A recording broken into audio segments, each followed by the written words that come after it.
열왕기 3장. 솔로몬이 파라오의 딸과 혼인하다. 솔로몬은 이집트 임금 파라오와 혼인 관계를 맺었다. 그는 파라오의 딸을 맞아들여 자기 집과 주님의 집과 예루살렘을 에워싸는 성벽을 다 짓기까지 그 아내를 다윗 성에 머무르게 하였다. 주님의 이름을 위한 집이 그때까지 지어지지 않았기 때문에 백성은 산당에서 제사를 드렸다.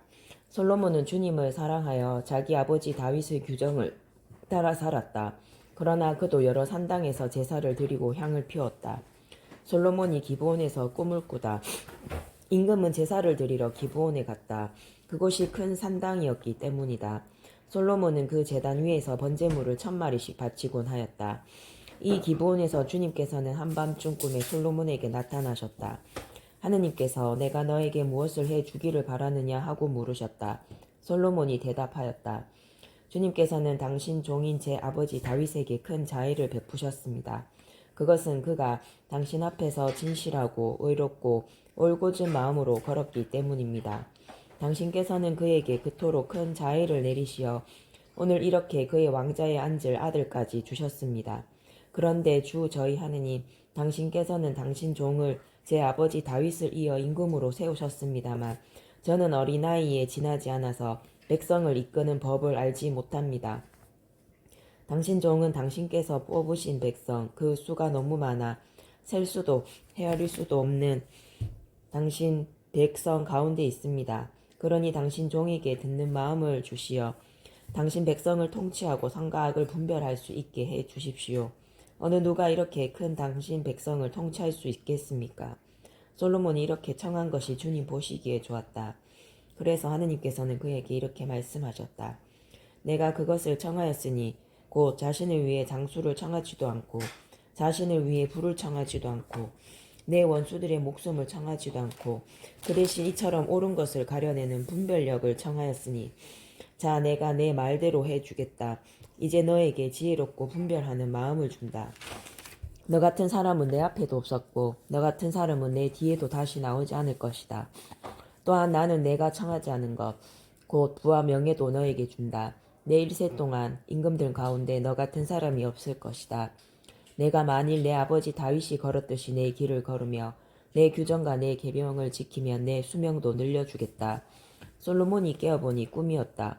그는 예루살렘으로 가 주님의 계약궤 앞에 서서 번제물과 친교 제물을 바치고 모든 신하에게 잔치를 베풀었다. 솔로몬의 판결. 하루는 창녀들이 임금에게 나아가 그 앞에 섰다. 한 여자가 말하였다. 저의 임금님, 저와 이 여자는 한 집에 살고 있습니다. 제가 아이를 낳을 때 이 여자도 집에 있었습니다. 그리고 제가 아이를 낳은 지 사흘째 되던 날, 이 여자도 아이를 낳았습니다. 집에는 저희 둘 말고는 아무도 없었습니다. 집안에는 저희 둘뿐이었습니다. 그런데 밤에 이 여자가 아들을 깔고 자는 바람에 그 아들이 죽었습니다. 그러자 이 여자는 그 밤중에 일어나 당신 여종이 잠자는 사이에 곁에 있던 제 아들을 데려다 자기 품에 뉘어놓고 죽은 자기 아들을 제 품에 뉘어놓았습니다. 제가 아침에 일어나 제 아들에게 젖을 먹이려다고 보니 죽어 있는 것이었습니다. 아침이어서 그 아이를 자세히 보니 제가 낳은 아들이 아니었습니다. 그러자 다른 여자가 천만에 산 아이는 내 아들이고 죽은 아들이 아이가 너의 아들이야 하고 우겼다. 처음 여자도 아니야. 죽은 아이가 너의 아들이고 산 아이가 내 아들이야 하고 우겼다. 그렇게 그들은 임금 앞에서 말다툼을 하였다. 그때 임금이 말하였다. 한 사람은 살아있는 아이가 내 아들이고 죽은 아이가 너의 아들이다 하고 다른 사람은 아니다. 죽은 아이가 너의 아들이고 산 아이가 내 아들이다 하는구나. 그러면서 임금은 칼을 가져오너라 하고 말하였다. 시종들이 임금 앞에 칼을 내오자 임금이 다시 말하였다. 그 산 아이를 둘로 나누어 반쪽은 이 여자에게 또 반쪽은 저 여자에게 주어라. 그러자 산 아이의 어머니는 제 아들에 대한 모성애가 솟구쳐 올라 임금에게 아뢰었다. 저 임금님, 산 아기를 저 여자에게 주시고 제발 그 아기를 죽이지 마십시오. 그러나 다른 여자는 어차피 내 아이도 너의 아이도 안 된다. 자 나누시오. 하고 말하였다. 그때 임금이 이렇게 분부하였다. 산 아기를 죽이지 말고 처음 여자에게 내주어라. 저 여자가 그 아기의 어머니다. 임금이 이러한 판결을 내렸다는 소식을 온 이스라엘이 들었다. 그리고 임금에게 하느님의 지혜가 있어 공정한 판결을 내린다는 것을 알고는 임금을 두려워하였다.